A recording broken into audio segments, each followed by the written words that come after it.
Hello friends, இன்னைக்கு நம்ம ஒரு சூப்பரான ஸ்வீட் ரெசிபி தான் பார்க்க போகிறோம். தமிழ் அதுவுமா ஒரு சூப்பரான பாயசம் ரெசிபி. வாங்க நம்ம வீடியோக்குள்ளே போகலாம். ஃபஸ்ட்டு ஒரு கடாய் எடுத்துக்கோங்க. அதில் மூந்தால் போட்டு வறுத்துக்க போகிறோம்.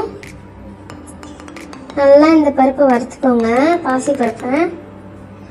பாசிப்பருப்பு வந்து லைட்டாக வந்து கொஞ்சம் ப்ரௌன் கலரில் மாறும். அந்த கலர்லேருந்து அப்புறம் நல்லா ஸ்மெல் வரும். அந்த டைமில் ஸ்டவ் ஆஃப் பண்ணி எடுத்து குக்கருக்கு மாற்றி கொஞ்சம் வாஷ் பண்ணிக்கோங்க. வாஷ் பண்ணிவிட்டு அதுக்கப்புறமா உங்களுக்கு தேவையான அளவு தண்ணி, அந்த பருப்பு முடுங்குற அளவுக்கு தண்ணி வச்சு குக்கரை மூடி போட்டு ஒரு 2-3 விசில் விடுங்க. பருப்பு வந்து நல்லா வெந்திருக்கணும் பாயசத்துக்கு, அப்போ தான் டேஸ்ட்டாக இருக்கும். இப்போ வந்து நான் பால் எடுக்க போகிறோம். அதனால ஒரு மிக்ஸி ஜாரில் தேங்காய் அது கூட தண்ணி சேர்த்து நல்லா அரைச்சிக்கோங்க. ஒரு பேன் எடுத்து வெள்ளத்தை உடச்சி போட்டு அதில் தண்ணி ஊற்றி நல்லா காய்ச்சிக்கோங்க.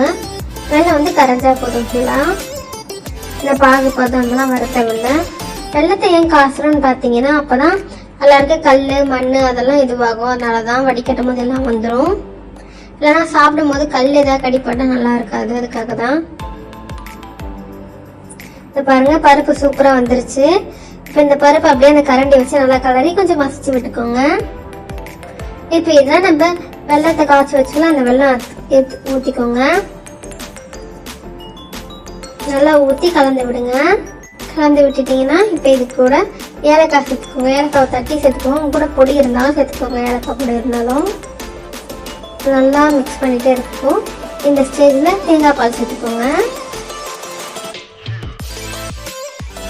இதுக்கப்புறம் ஒரு பேன் எடுத்துக்கோங்க. இந்த தாளிப்பு கரண்டி அந்த மாதிரி ஏதாவது சின்னதாக எடுத்துக்கோங்க. அதில் நெய் ஊற்றி தேங்காய் குட்டி குட்டியாக கட் பண்ணி ஃப்ரை பண்ணி போட போகிறோம். அதில் உங்களுக்கு துருவி சேர்க்கணுனால துருவி சேர்த்துக்கோங்க. இப்போ இதுலேயே திராட்சை, காஞ்ச திராட்சை, முந்திரி, பாதாம், இந்த மாதிரி பம்கின் சீட் அந்த மாதிரி உங்கள்கிட்ட என்னென்ன இருக்கோ, பிஸ்தா அதெல்லாம் சேர்த்துக்கோங்க. எது வேணால் சேர்த்துக்கலாம் உங்கள்கிட்ட இருக்கிறது. இதை ஒரு வாட்டி ட்ரை பண்ணி பாருங்கள், ரொம்ப டேஸ்ட்டாக இருக்கும். ட்ரை பண்ணி பார்த்துட்டு எங்கள் கமெண்ட் செக்ஷனில் எப்படி இருக்குன்னு சொல்லுங்கள். அவ்வளோதான் ஃப்ரெண்ட்ஸ், நம்ம வேற ஒரு வீடியோவில் பார்க்கலாம். இந்த வீடியோ உங்களுக்கு பிடிச்ச சேனலுக்கு லைக் பண்ணுங்கள், கமெண்ட் பண்ணுங்கள், ஷேர் பண்ணுங்கள், சப்ஸ்கிரைப் பண்ணுங்கள். Thank you friends.